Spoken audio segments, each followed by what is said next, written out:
Hello board gamers! Today I'm going to talk about top 3 best things in our popular board games that I also like to play. So I'm going to give my 3 best points on each of these games. So let's start with Spirit Island. And of course, very popular game. Many people love this game. So what is the 3 best things in Spirit Island? And my number 1 thing is the spirits itself. They are so unique. If you buy some expansions, and even if you just own the core set, you will soon realize that all the spirits are really unique, really different from each other. And especially with expansions, you have lots of options, you have a lot of spirits to play, and they just give you so much replay value out of this game. And each of the new expansion spirits are even harder to play, so they kinda increase the difficulty in that way. But they are so unique, so nice. That's the first number 1 thing in my mind that makes Spirit Island such a great game. And the next top 3 thing in Spirit Island, in my opinion, is the gameplay loop.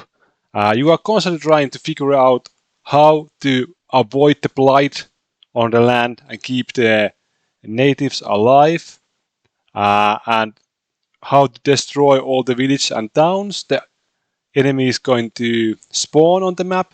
So that is just so nice and unique puzzle, and it's always really interesting. And if you are playing on the right difficulty, you are always in the edge of losing or winning, and it's just so nice gameplay loop. And that's the meat and bone of the Spirit Island for me, along with the spirits. So that's my number 2 best thing in Spirit Island. And finally, the number 3 is the lots of modification or modulation of the difficulty. And what I mean by that is that if you are playing, for example, solo, and you are playing with just the one spirit, if the game feels too easy for you, well, you can add another map. And of course, we have all the different nations, and they have all the 6 difficulty levels. So for everybody, the game should be playable no matter your skill level on board games. You can play it on easy, like on level 1 or 2, and if you feel like it's too easy for you, well, you can play for level 5 or 6. And if that's even too easy for you, you can make your own rules and add some difficulty levels however you like, or just play, for example, one extra map which will highly increase the difficulty. So this game doesn't run out of gameplay or difficulty at any point. You can just modify the game the way you want, and that's an amazing feature. So those are the number 3 best things for me in Spirit Island. Okay, next game, it's going to be Mage Knight.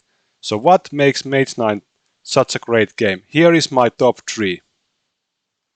And number 1 is going to be the adventure and exploration. You are always playing with random map tiles, so you are always going to play a new map that you haven't maybe played before. Of course, there's limited amount of these tiles, but you get my point.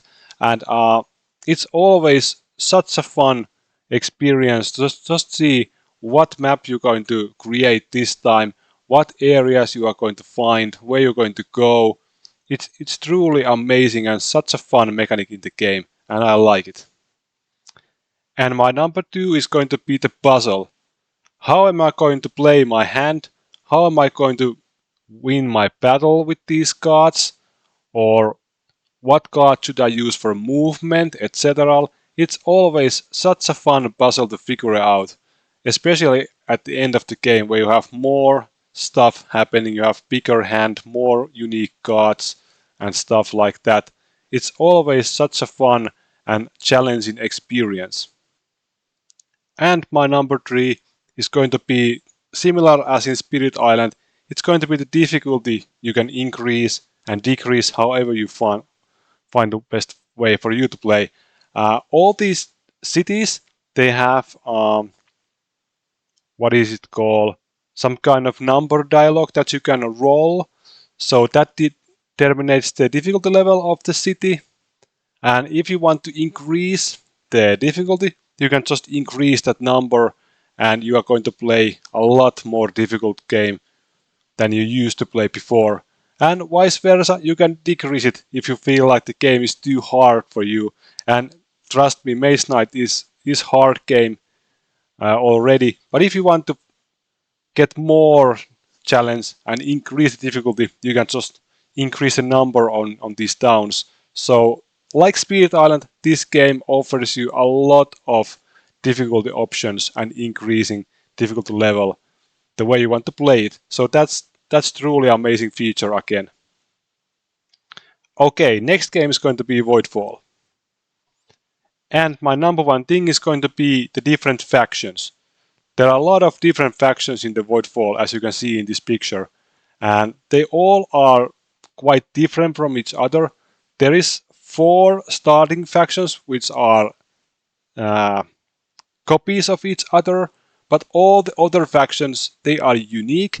And they force you to play a different way each time you try a new faction. And they are really amazing, really fun to play. So that is my number one best thing in Voidfall. And number 2 is going to be the different choices you have each turn. Just look at this picture. Here are the different action cards you are going to hold each turn. And you are allowed to play 3 of these and use a different actions in all of these cards. They all have 3 different options. So that is like an insane amount of choices you have each round. What you're gonna do, how you're gonna use these cards, what you're gonna pick from these, etc. And that is such a nice brain burner in my opinion. It's amazing. And number 3 is going to be the challenging difficulty of this game.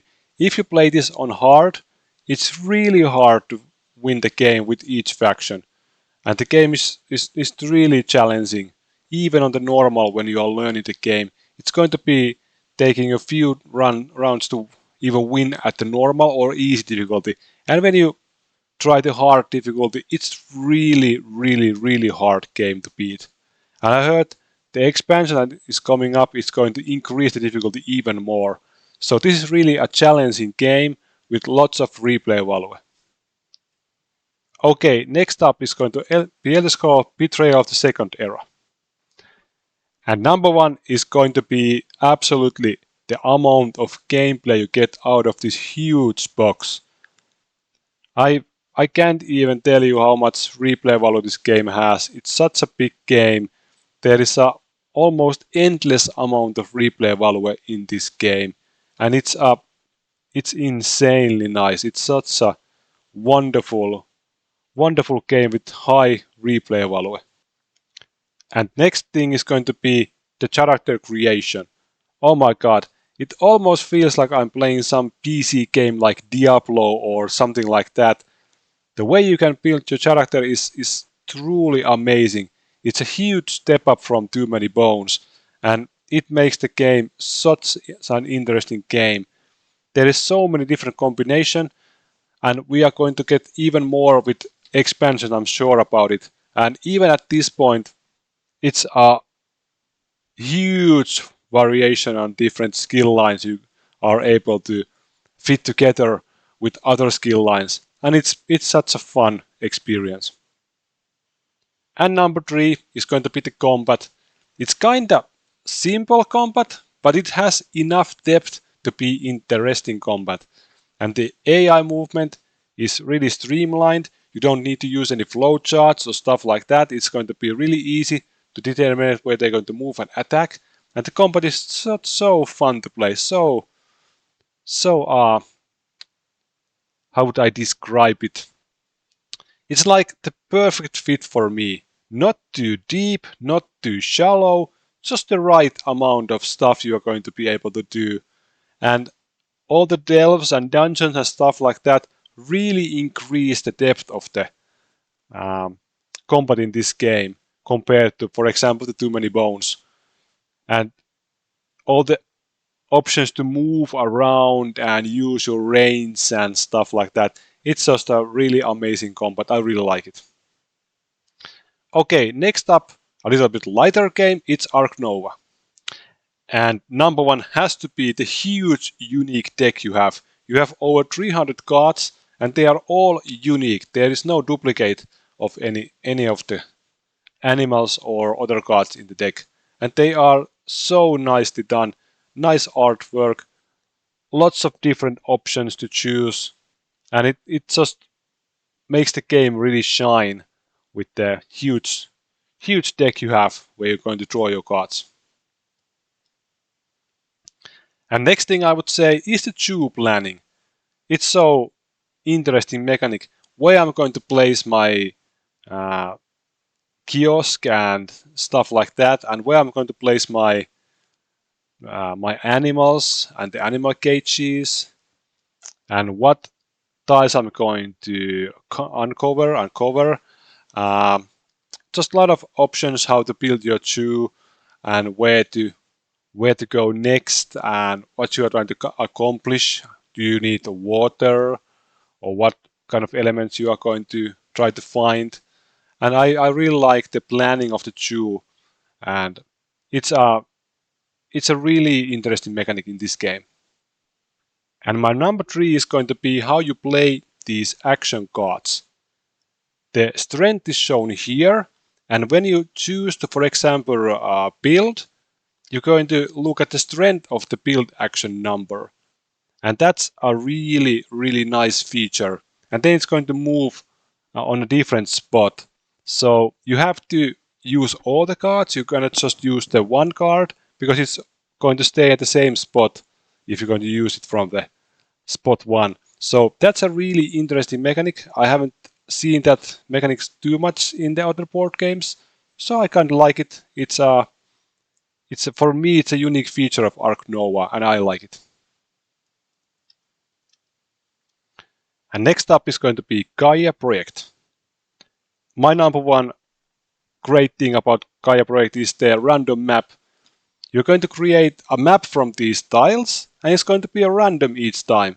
So you are not going to play the boring same ready printed map on the board, because you are going to create your own map with the random tiles. And my next best thing is going to be the races. Look at the amount of races you have in this game. And they are all different from each other. And some of them are more unique than others. And they just force you to play the game differently. And that's a really nice feature. It also increases the gameplay you can get out of this game without getting boring, because you can always choose a new race and try to play with that race. And number 3 is going to be the amount of choices you have in this game. What to build, where to build, when to build, what to take up, where to use my power. There is just so many options that you can choose. It's kind of like playing something like, I don't know, Feast for Odin or something like that, where you have a lot of worker placement areas. So yeah, just such a brain burner. So many different options you can do and how you can play this game. And next is going to be Dune Imperium. And my number one thing is going to be the dual use of these cards. You have 2 different rows in the card, and the other one is used for the revelation action when you reveal the cards, and other one when you place your worker on the board. And this shows where you can play your worker. And I really like the cards that they are dual used in this game. It's a really interesting, nice mechanic. And number 2 is going to be the tight gameplay. Everybody's rushing to the same 10 victory point mark, and all the conflicts are usually really, really close ones. When you are playing with 4 people or 3 people, all the rounds are going to be so important, and the gameplay is going to be so tight. And there is rarely a case where somebody is clearly behind of other players. And it's always so tense gameplay that I really like. And my number 3 is going to be the deck building. What cards to buy, what to remove from the deck. It's always so interesting to see what cards came out of the deck to the market area, what you can buy, and what you might want to remove and what point. And because the gameplay is kind of tight or very tight, it's always going to be so important to choose the right time to buy the right card and remove the wrong card. Such a nice feature. And next up is Feast for Odin. And the first thing has to be this worker placement area. Look at the amount of places you can place your workers. There are so many options. Do you want to go raiding? Do you want to go hunting? Or whatever you want to do. It's so many options you have available. This is a truly amazing feature in Feast of Odin. And next one is the item puzzle. Where to place my items, what areas to cover, what items to collect, where to place my money, and stuff like that. It's so huge puzzle to get the best amount of victory points out of the lands you own, and it's a real nice. And number 3 for me is the team. Hey, come on, it's a Viking game. We don't have so many Viking games, and I just like the team. And once it has been done without of any combat actually, without of course the raiding, but I love the team. It's like a Viking game, but a peaceful Viking game with worker placement aspect, not some kind of combat game where you roll dice and attack stuff. I just love the team. Team is really amazing for me. And the last one is going to be Civolution. And number 1 for me is going to be the starting setup. In this game, you are choosing what resources you're going to be starting with and what technology cards you are going to start with. And it always creates such an interesting choices right off the beginning of the game. Usually these are indicated in the rules that everybody gets 3 wood and 2 stones and blah blah blah. But in this game, you are actually going to make important choices right when the game is going to start. And it's a really interesting start for the game every time I play the game. And next thing is going to be the replay value. This game offers a lot of replay value. You always have a different map, always see different technology cards. You're going to try to achieve a different victory path. And for me, I think it's one of the best replay value games out there. And it used to stay on my table for at least 30 gameplays when I first got the game. And I didn't get tired of it at any point. So I really like that. And number 3 is going to be the amazing solo bot. Yeah, many games have amazing solo modes, amazing solo bots and stuff like that. But this game surprised me. I didn't know it had such a fun and easy to use bot that actually simulates the real player really nicely. Of course, in these days, many games do the same thing, but this game somehow surprised me and I really liked the solo bot they have in this game. So that's all for now. If you want to see more of these popular board games top 3 commenting videos, leave a comment below. And thanks for watching. See you next time. Bye.